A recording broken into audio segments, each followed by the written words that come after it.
What's up, ladies and gentlemen of YouTube? Boogie298 coming at you live. Let's get through the power of the internet. And if I look like crap right now, it's because I kind of feel like crap because I slept all of about 2 hours last night, got onto a plane super early, flew to Arkansas, and now you're looking at me a few minutes after getting off the plane. Well, I've been home for a little while, did some unpacking, took a shower.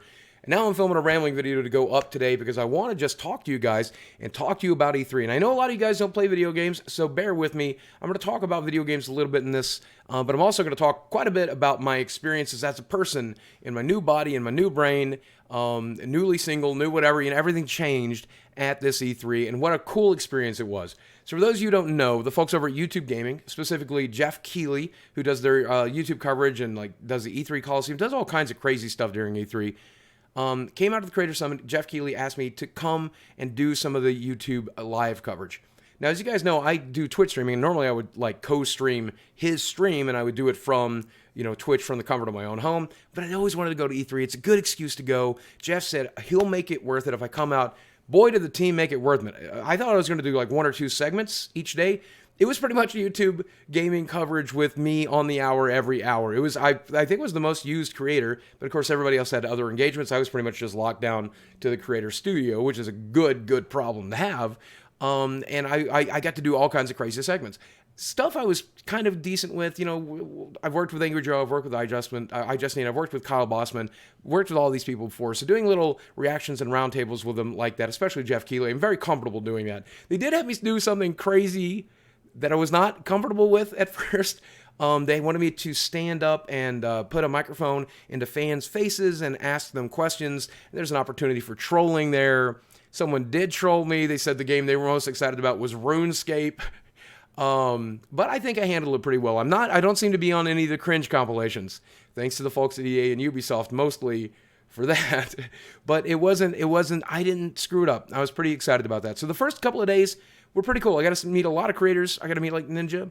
I got to meet Ali A. I got to meet our Marshmallows in the room. I got to meet Hideo Kojima from Kojima Productions. Got a picture with him. Pretty amazing stuff. I was kind of the late to the party for him. I didn't really play his games until PT, and then PT blew my mind so much I became interested. So I'm very excited about Death Stranding. But I didn't go to most of the shows. I went to the PlayStation after party. Went to a lot of the after parties. But I was pretty much in the studio for the actual addresses of the actual shows so that I would be ready to do live reactions to them there for the live stream. But it was really cool watching them there on the live the YouTube live streaming stage with Jeff Keighley, with other creators, with the crew, and listening to people react. And I think probably the most beautiful moment from this entire thing, I took a picture of it and I tweeted out, Jeff Keighley, when he finally saw footage of Death Stranding, he just shot out of his chair and he ran over to a monitor and he starts texting somebody. I don't know who he's texting. It could have been Kojima himself. I don't know. But he was so excited. The mood was just electric in that room. It was a really cool party atmosphere that I really enjoyed. My goal, like I said, I may have already said this, but my goal for this entire E3 was just not to end up on any cringe compilations, and I didn't. And I'm happy with that. They told me I nailed it. I disagree. But I hope you did see some of the coverage. If you don't, there's the Game Slice channel. If you do search for my name and live YouTube E3, you'll probably find it. I also, because I was feeling so good, since all of this physical therapy, with all this weight loss, I was feeling so good, I also recorded my usual videos of E3. They're up on the channel. I talked to my YouTube rep because the views were lower than normal for E3. She's reminding me there's a lot of competition, stuff like that, but she's also reminding me that view counts are not getting added up correctly. So if you haven't seen those videos and you do want to see them, I would love it if you did. It's also okay if you don't. It was just worth it for the experience. I just enjoyed creating those videos and filming there and then doing E3. So when it came to exploring, I got to do quite a bit of it. I got to play Smash Brothers, which was really good. I got to play a bit of Kingdom Hearts. Got to play a 20-minute demo. It was amazing. I got to set in on the Cyberpunk 2077 experience, and where you don't actually get to play the game. You got a 45-minute demo where they play through the game for you and showed you all the stuff was there. And I think I'm not supposed to say everything I saw. Here's what I know that I can say. The game looked amazing. But I'm going to go ahead and tell you that I'm heavily biased because I love The Witcher, but I love CD Projekt Red. I'm friends with a lot of people over there at the company. So I have to be careful when I promote that game because I do want to promote the game because it was amazing. But you should also check out every other YouTuber because I am biased. But it was my first time getting to meet people on that team And some of us, we've exchanged emails for 5 or 6 years, including my friend Peter, who is just an amazing artist who's done a good amount of the art that I've used on t-shirts and elsewhere. So he's just a great guy, and he actually did the presentation for us. And so instead of starting the presentation the way he was supposed to, he started it off with my YouTube intro. He said, "What's up? Ladies and gentlemen of E3, my name is Peter, and brought to you by the power of large airplanes." I don't know, it was super adorable. It was my rock star moment of E3. Not to mention that, of course, I did have to rent one of those stupid motor scooters. I didn't use it very frequently, but I did use it to get from place to place. But then once I was at a place, I would get up and walk around 10, 20, 30 minutes. I went to the Fortnite event. I was on my feet for 2.5 hours because I couldn't even bring the cart anyway. So I was on my feet for 2.5 hours. I probably walked 1.5 miles. I had to be a little medicated to do it, but my mobility is through the roof. I'm just amazed at how much I'm able to do and how much better I feel and how much less sleep I need and how less sick I feel. I do feel like a train wreck right now, but I'm just amazed that I'm able to do this stuff, and that 180-pound lost difference is what's making this possible. I'm so excited. I'm so invigorated. Anyway, I got to meet so many fans. So before noon, everybody that was allowed in the room was just press and creators and industry people. And I would stop for a picture every 3 or 4 minutes, take a picture with a developer, take a picture with another creator, take a picture with somebody in journalism. Amazing stuff, always. Eventually around noon or 1, they would let the general gamers in. And that's when I got swarmed. But I gotta tell you, and this is, I think, the best part of E3. Getting to play the games is great. Getting to meet the developers is great. Getting to be on the YouTube live stream is great. But meeting you guys is always amazing. And so many people had so many inspiring stories. But I used to not come to stuff like this, but I do it now because you've helped me with my anxiety. You've helped me with my depression.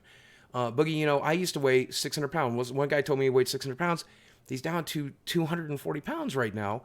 I talked to people who had gastric bypass surgery, people who've lost 10 pounds, 30 pounds, 50 pounds, 100 pounds. The record, if I remember, 150 pounds. Somebody said they lost 150 pounds. They started dieting and losing weight the natural way at the same time I got my surgery and has so far lost 150 pounds. Compare that to my 180-ish. What? I can't even imagine. I can't even imagine how hard that man has worked. And what an amazing experience it is. But I did take a friend with me, and my friend was laying in the hotel room, and he says to me, 2,800. I said, what? It's over 2,000 pounds. I've been adding it up, and that's how many pounds people have told you they've lost because of you. And that's just the people you've met. If you're out there and you're doing the work and you're losing weight, or you're fighting your anxiety, or you're fighting the depression, I get no credit for that. And I take no credit for that. You are doing the work, okay?